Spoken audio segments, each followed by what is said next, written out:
Welcome to the Business of Being You podcast. Today's episode is Who Am I? Finding Your True Self. Do you ever feel like you don't know who you are anymore? Or maybe like you've never really known who you truly are? If so, this is the episode for you.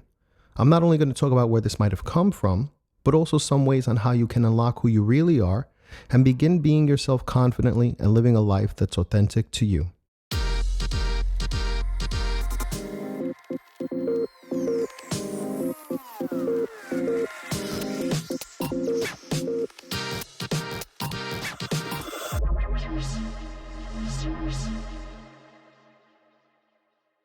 Welcome once again. My name is Marco Benitez, also known as Coach MarcoB.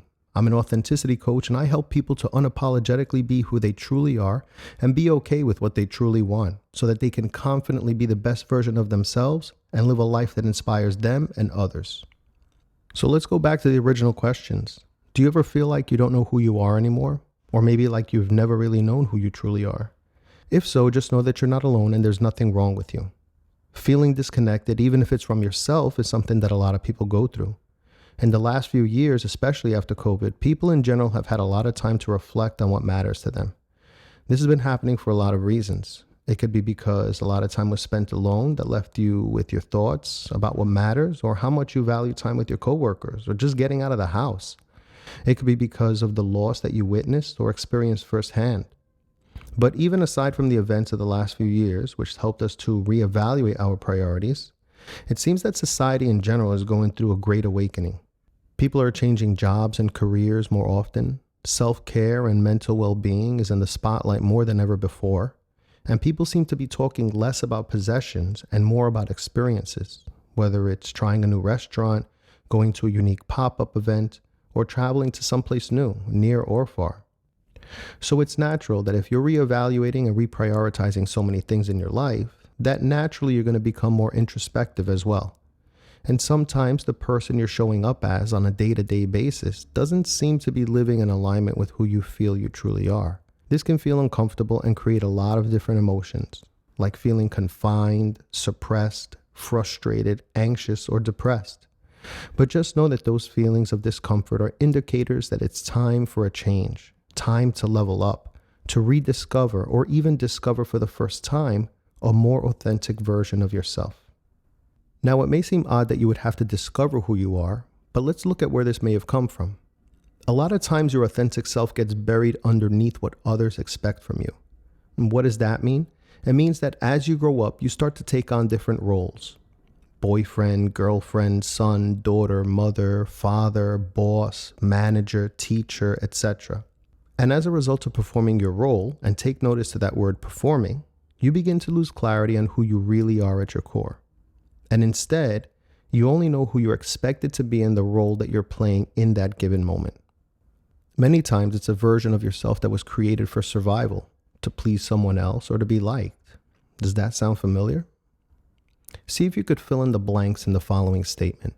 A blank is supposed to blank. Let me give you some examples. A real friend is supposed to always be available, even if I'm spreading myself too thin. Another one is, as a good spouse, I'm supposed to put my dreams aside for my spouse. Another one could be, a nice person isn't supposed to disagree with others, even if I actually do disagree. So take a moment and reflect on your life and see if there are any a blank is supposed to blank statements there that may be contributing to you not showing up as the most authentic version of yourself currently.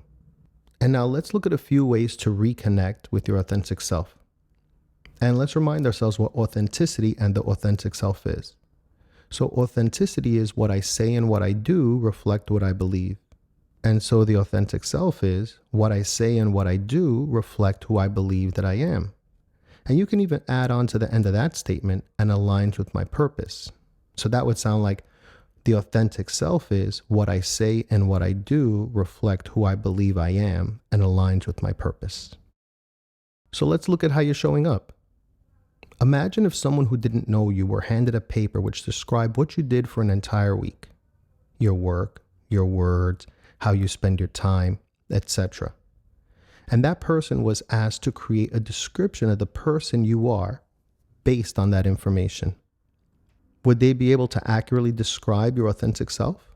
If the answer is no, then that may be an indicator that you're not showing up as the most authentic version of yourself.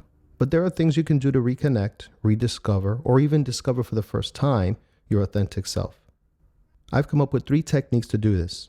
For each one of these 3 techniques, you can pause this and write out your answers on a piece of paper. 1 is time machine. The first one is to look back at a time in your life before you had responsibilities or people depending on you. If you could ask yourself at that point in your life what that version of yourself wanted to be, what they wanted to accomplish, what that version of yourself wanted to share, what answer would they give you? Why did you let that go? Was it because you lost interest in it? Was it because you were made fun of? Was it because it's no longer a priority? Was it because you were discouraged away from it? Was it because someone or something placed a demand on you that required you to let it go? You can pause this and reflect on these questions and write down your answers on a piece of paper. 2, removing boundaries. The second is to reflect on the following. Sometimes what you feel you have to do is different than what you want to do. And so much of your authentic self lies within the things you want to or wish you were doing. So if you ask yourself the question, what would I attempt to do if I knew I could not fail? What would I attempt to do if I knew I could not fail? What answer would you tell yourself? The challenge in this exercise is that often the answer is clouded or limited by your current circumstances. I'm asking outside of your current circumstances. If you could imagine waking up one morning and all of your financial obligations were taken care of, and all of your personal obligations were met, and your time was available to you, what would you do with your free time? Imagine that a genie in a bottle showed up in your room and said, whatever you want to do, I will allow you to achieve it, guaranteed.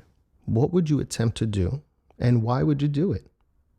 You can pause this and reflect on these questions and write down your answers on a piece of paper now.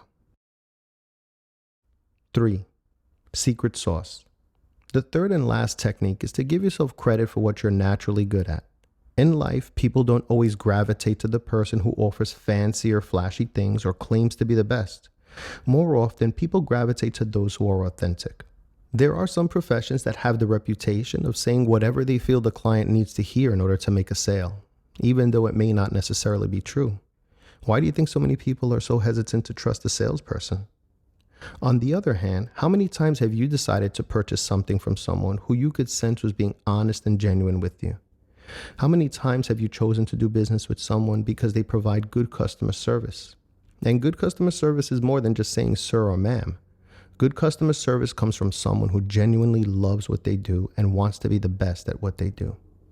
So what is it that you do that people naturally seek you out for? What are you the go-to person for? Maybe you make the best cupcakes. Maybe you teach things in a way that is understandable for people who have struggled learning a topic. Are you the person who's known as the good listener? Are you the person people go to when they need advice? If so, what advice do they seek you out for? Relationships? Money? Are you the person who knows all the tricks to getting a good deal at a store? Are you the person who people ask to give them fashion and styling tips? Maybe you know how to empathize and connect with people even if they're upset. Maybe you know how to hear the deeper message behind one's words. What do you do that people specifically seek you out for?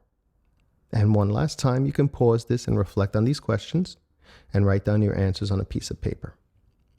And that's the episode. So what did you come up with? Have you been living a life authentic to you? Have you been showing up as your authentic self? If you feel that you've been falling short, how much of a difference is there from where you are to where you believe your authentic self is?